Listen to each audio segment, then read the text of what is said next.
guys, it's Kevin again, and in this video, I'm going to review to you High Fidelity.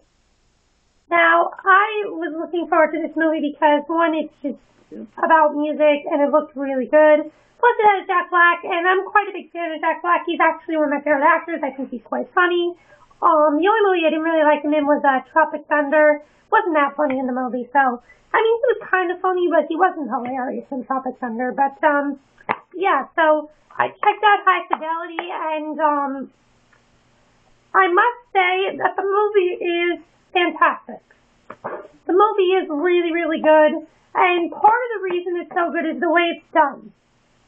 But basically, the plot of this basically is John Cusack plays Rob Gordon, and he is the owner of a semi-sailing record store called the record store is basically Championship Vinyl. And, you know, this is May 2000. Records are not popular anymore. Most of the times, you know, there are these three people who are working there, and they just make top 5 lists of the top 5 lists of things like that. Well, he makes the top 5 list of all the top 5 breakup lists. And, he kind of he's just broken up with this girl, Laura, who he basically thought was the one. And, she basically, dumps him because he's a jerk, basically. And we see what went wrong with all of his past relationships, and we kind of see that this guy, he looks at what's on the outside. He doesn't really care what's in the inside. He cares more about what's on the outside of a person rather than the inside. And that's basically what the movie is. And as time goes on, he starts to realize that Laura really is the one, and that he starts to try to see what went wrong with everything, and he starts to see everybody else's futures, like what happened to all of his other past girlfriends who he broke up with. So, yeah, so it's kind of him evolving and starting to realize eventually that Laura really is the one for him, and that's pretty much what the movie is. But, yeah. Now, the interesting thing is it's not your typical movie. It's kind of done like a book because it's based off of a book. The way it's done, though, is that John Cusack narrates the film, but he doesn't just narrate it where you don't see him. He talks to the camera, and he talks to the camera quite a lot in the movie, and I really enjoyed seeing that. I thought his narration was very good, and I thought he was really good in the movie. Definitely John Cusack was the best part in this movie. I mean, he was just really good. He knew when to be funny. He knew when to convey emotion. He knew when to be serious. He knew when to make jokes, you know. His character is definitely very relatable because, like, a lot of us in the beginning, we look at what's on the outside and now what's on the inside. And he definitely does evolve as a character. And the narration actually kind of died down later in the movie because there's more story to tell, and I really did enjoy all the narrations, though. And I really enjoyed seeing the top 5 breakups. That was a lot of fun to see. That's one of the most fun scenes in the movie, and I really did enjoy seeing that. Then we have Ilden. I have no idea how to pronounce her name. Ilden, whoever played Laura, she was really good too. There's this one scene where she basically is crying on the phone because her father has died, and she's calling him, and your heart breaks for her. She's a very good actress, and I definitely thought that she was pretty good. The one person who really stole this film for me, though, was Jack Black as Barry. Now, Barry is pretty much the complete opposite of John Cusack's character. John Cusack likes slow type of music, not really fun music, until later, but Jack Black is kind of like this person who just likes fun music all the time. When you first see him, he plays the song Walking on Sunshine, and John Cusack does not like that song. He kind of just is trying to get him into more music, and he was a lot of fun to watch throughout the movie. Definitely, I think this is his debut movie. He was really good in this movie. I thought that his role was very funny. He definitely did have a lot of really good comic relief, even though the movie is a comedy. It is a drama at points, but it's also a comedy at points, so I thought he was really good in the movie. He was quite funny. Also, Todd Luizzo, most of the movie, his other friend who runs the Championship Vinyl, Dick, Jack Black makes fun of him all the time, and it was funny. It wasn't, like, rude or anything. It's funny. The main reason he's making fun of it is because nobody really comes in there. Nobody really buys a record. So yeah, nobody really buys a record, but Tom Weasel does end up finding love. He finds up loving Lisa Bonet's character, who nothing really to say about her. I don't know. I didn't love her character. You know, she wasn't really my favorite, but I thought she was okay in the movie. You know, she definitely wasn't the worst.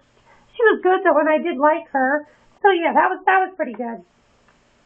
So yeah, that's basically the performances. The other thing I really liked was, as I said, he does narrate the film. One of the best scenes is close to the end of the film when he's talking about the best mixtape and how to make the best mixtape for Laura. And we see kind of like how Barry is singing the song "Let's Get It On," and that was really funny.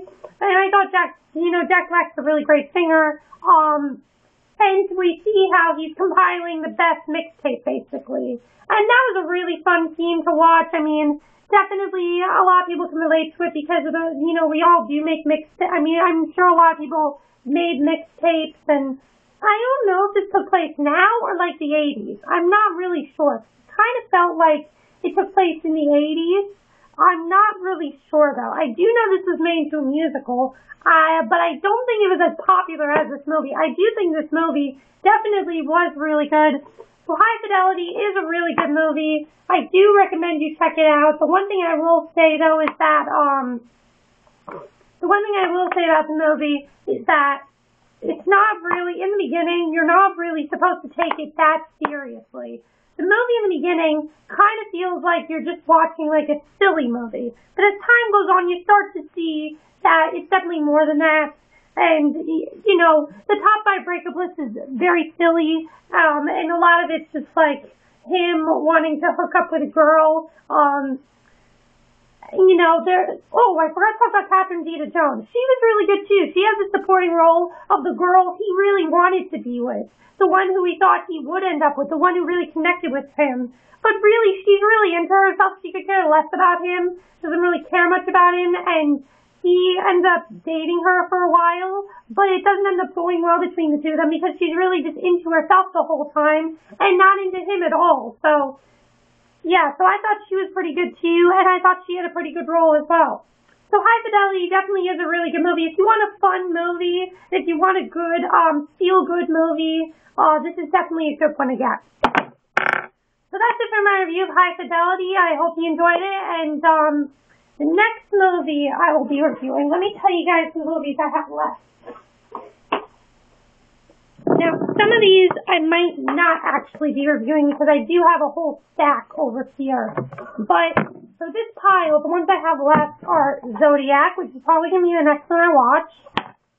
9, which I'm really looking forward to. Goodfellas, this one looks amazing. Can't wait to watch this. This one I'm not so sure about. Dude, Where's My Car? I was thinking of watching it. It's short, so probably, yeah, I will watch it, but it's short enough that I can watch it, but I'm not going to watch it. I might not. Then these 4 are the ones I'm kind of unsure about.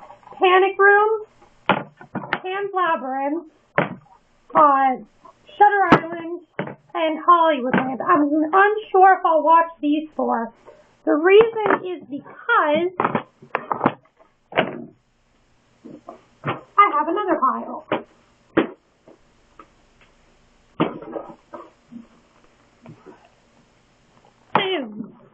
I still have all of these to watch. Stoker, The Shawshank Redemption, Pulp Fiction, Being John Malkovich, Crash, The Crow, 7, Me, Myself, and Irene, Edward Scissorhands, Pleasantville, Waiting, Secret Window, and Man on Fire. I still have all of those to watch. So, those 4 that I said I'm unsure, these 4, I'm unsure. I'm unsure if I'll watch them. I'll definitely be watching these 4, but I'm not so sure if I'll be watching these. So, yeah. I will watch them eventually, but I might not watch them and review them for you. So, that's it for this video. Hope you enjoy it, and I'll see you guys next video. Okay, bye.